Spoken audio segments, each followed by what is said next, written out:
ने आके उस भारमली को कहा, भारमली की बात बताऊं और किसी को नहीं बताए तो भारमली ने कहा बताओ कि मैं अब कुंभा को मारूंगा बेटी।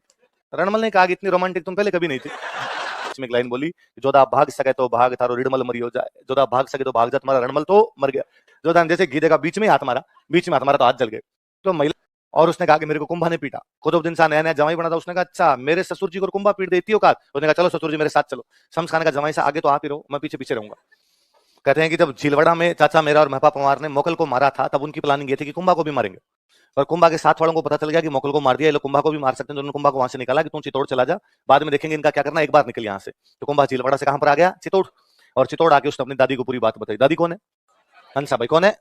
और उसने बताया दादी जी ऐसे ऐसे पापा को तो मार दिया। किसने, क्योंकि चाचा मेरा और मैं पापा। कहां भाग गए कि मालवा, कहां भागे, और मेरे को मार देते पर मैं जैसे तैसे बच के आया हूं। हंसाबाई को चिंता हुई कि जिन लोगों ने बेटे को मार दिया वो इस बात को प्रूव करेंगे कि वो पोते को भी मार ही सकते हैं, जब वहां कोशिश की तो यहां भी मार सकते हैं, और क्या गारंटी कि पोते को नहीं मारेंगे।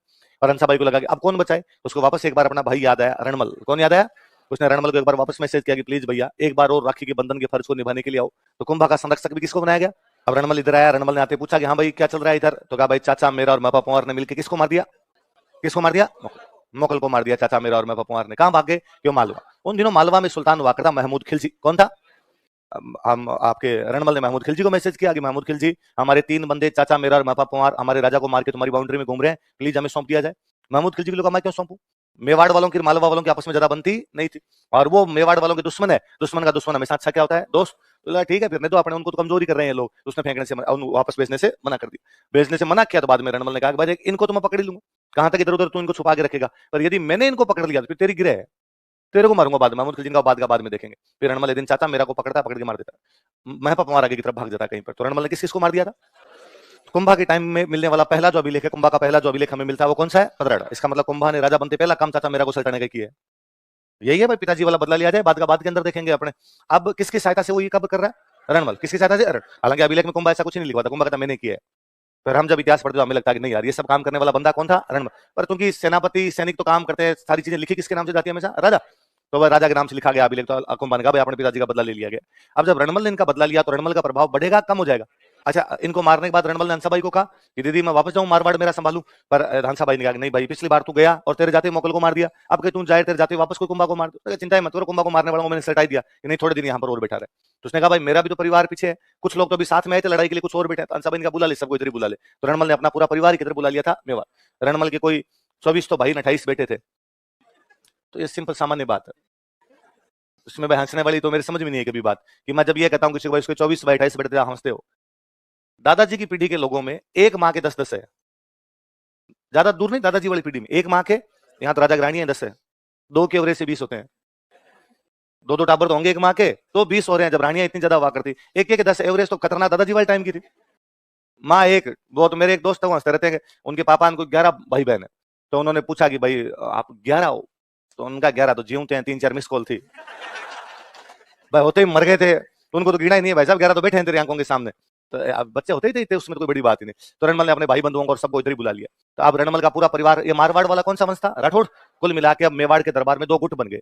ये तो सिसोदियों का गुट, क्यों मेवाड़ वाले खुद क्या थे सिसोदिये, एक राठौड़ों का गुट। सिसोदियों के गुट का नेता है राघव देव। कौन है, वो जो चुंडा था जो मालवा चला गया था, चुंडा का एक छोटा भाई है, उस भाई का नाम है राघव देव। क्या नाम है, तो सिसोदियों के गुट का नेता कौन है, राघव देव। और राठौड़ों के गुट का नेता है रणमल। कौन है, पर चलती ज्यादा किसकी है, रणमल, क्योंकि इनको बचाने वाला कौन था, रणमल। फिर रणमल हंसाबाई का भी भाई है, तो कुंभा की दादी का भी भाई है, तो कुंभा भी सामने बोलता नहीं था। अब इनमें तनातनी रहने लगे। अब वो राठौड़ के हमारी ज्यादा चले, सिसोदिये के हमारी ज्यादा चले। सिसोदियों को लगता था मेवाड़ हमारा है, राठौड़ मांगती क्या, सहायता के लिए बुलाया था एक बार, तो सहायता की, अब जाओ यार तुम्हारे घर पे। तो राघव देव ने एक दिन परेशान हो गए, रणमल से पूछ लिया अतिथि कब जाओगे, यहीं आके बैठा हुआ है। तो रणमल को लगा कि अच्छा ये अपने को भेजना चाहता है। तो रणमल ने अपने भाइयों को और बेटों का राघव देव को साइड में ले रहे। एक दिन पड़े जो किसको मार दिया, राघव था। अब राघव देव को भी मार दिया, तो इसके बाद इनको रोकने टोकने वाला। आप तो भाई रणमल कई तुति बोले, जैसा रणमल के मेवाड़ में वैसा वैसा हो। जब रणमल वहां रह रहा था तो रणमल की गर्लफ्रेंड थी उधर, बारमली, क्या नाम था, बारमली नाम करके। और रणमल ने एक दिन कोई बाहर से थोड़े बहुत रणमल जी के 2 पेग लगाए हुए थे, और रणमल जी ने आके उस बारमली को कहा, बारमली की बात बताऊं और किसी को नहीं बताए तो बारमली ने कहा बताओ कि मैं अब कुंभा को मारूंगा। किसको मारूंगा, उसने कहा कुंभा आपकी दीदी का पोता है और आपको इसलिए बुलाया गया कुंभा की रक्षा करो। उसने कहा चुप, कोई पोता होता नहीं है, राज राज ही होता है। अब कुंभा को मारूंगा, कुंभा को मार के मेवाड़ का राजा बनूंगा। मारवाड़ पहले से मेरे पास है, और किस पे कब्जा करूंगा, मेवाड़। फिर मेवाड़ भी अपना और मारवाड़, मैं बनूंगा राजा, तू बनेगी रानी, ऐस करेगी ऐस। बारमली ने वो बात तो सुनी, पर बारमली को बड़ा बुरा लगा और बारमली को लगा कि नहीं यार, मैं मेवाड़ की हूं और मेरे देश पे कोई दूसरा कब्जा कैसे कर सकता है, भले ही अपना प्रेमी हो, भले ही रणमल हो, लेकिन मेरे देश पे कब्जा तो नहीं कर सकता। बारमली अगले दिन गए हंसाबाई के पास और उसने हंसाबाई को जाके बताया कि पता नहीं आप मेरी बात पे विश्वास करोगे कि नहीं करोगे, नहीं करोगे क्यों करोगे, आप तो भाई का पक्षी लोगे और आपका भाई आपके पोते को मार के मेवाड़ पे कब्जा करने वाला है। हंसाबाई ने कहा नहीं नहीं, ऐसा हो ही नहीं सकता। बारमली ने कहा तो ये पूरी प्लानिंग है इस आदमी की। अब हंसाबाई फंस गई। हंसाबाई यदि रणमल को बुला के पूछे कि भाई तुम कुंभा को ऐसा क्यों करना चाहते हो, तो क्या पता रणमल कुंभा को 12 महीने बाद मारता, आज मारे।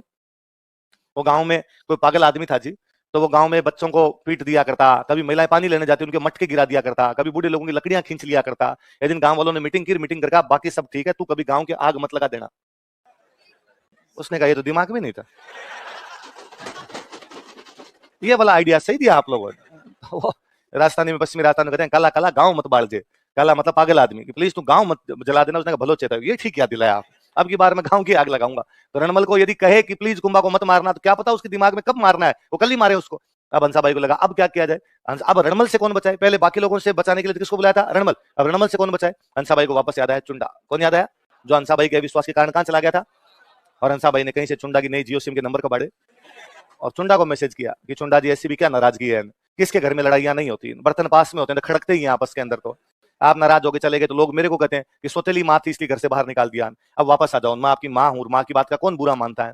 चुंडा जी भी उधर नरेगा में काम करके तंग आए हुए थे, मालवा में तो वैसे बैठे थे और क्या कर रहे थे। चुंडा जी ने हाथों हाथ लिखा कि हाँ भाई बताओ कब आना, सवेरे वाली गाड़ी से आ जाओ। चुंडा जी आए, चुंडा जी आगे पूछा भाई क्या क्या बात हुई, पता चला कि आप यहाँ से चले गए, जाने के बाद में जो मोकल था उसको चाचा मेरा और मैं पपवार ने मार दिया। हमने रणमल को पहले बुलाया था तो पहले इसने ठीक काम किया था, इस बार वापस बुलाया, वापस बुला के इसने चाचा मेरा को तो मार दिया, पर इसने राघव देव को भी मार दिया। अब किसको मारना चाहता है, आपने को क्या करना है, ये कुंभा को मारे इससे पहले इसको मारना है। पर मारे कौन उस डाकी को, वो कोई 7 फीट लंबा 1.5 क्विंटल वजन था उसके अंदर, सामने को 2-4 चला जाए तो वो झिंटे पकड़ पकड़ भिड़ा भिड़ा के मारे, इतना भयंकर आदमी था वो। तो एक बार वापस बारमली को कहा गया कि बारमली तेरे पास जब ये आए तो इसको शराब पिला के एकदम नशे में टुल कर देना, ताकि शराब के नशे में होगा तब मार ले। तो कहा ठीक है। रणमल शाम को कोई 2-1 पेक लगा के गए बाहर से, उधर बारमली के पास गए, बारमली खाना वाना लगा। बारमली ने कहा ये क्या तरीका, डेली बाहर से पी किया तो कभी मेरे साथ बैठ के पिया करो। और बारमली बोतल खोल के तैयार बैठी थी। रणमल ने कहा कि इतनी रोमांटिक तुम पहले कभी नहीं थी, तो बोतल खोल दो। एक आधे बोतल में डाकी के क्या नशा होना था, तो 2.5-3 बोतलों में उसको नशा हुआ तो वो चारपाई भी गिर गए। रणमल इतने लंबे थे कि उनके पैर जो थे वो चारपाई से नीचे लटकते थे। अब वो जब गिर गया तो बारमली ने सिसोदिया चुंडान पास में खड़े थे, इनको कहा कि जाओ मार लो इसको, पर डर लगे कि ये दारू के नशे में भी खड़ा हो गया तो मार देगा। तो धीरे धीरे उसके पास में गए, पास में जाके और उसको बांधा, चारपाई पे पूरा पूरा बांध दिया। फिर एक आदमी चाकू लेके बैठा, छाती पे मारे तो मार दिया। कहते रणमल के जब चाकू मारे थे तो रणमल को होश आ गया था, दारू उठ गई उसको समझ आ गया मेरे को मार रहे हैं। तो उसने अपने पैर, जब वो चारपाई नीचे लटक रहे थे, अपने पैर धरती पे लगाए, वो चारपाई समेत खड़ा हो गया था बंधा हुआ, और जो आदमी उसके चाकू मारा था उसको दीवार के भिड़ा के मार दिया था। इतना भयंकर शक्तिशाली था, पर वो बंधा हुआ था, आसपास में 10-15 लोग थे, तलवार भाले थे उनके पास में, रणमल को कुल मिला के वहां पे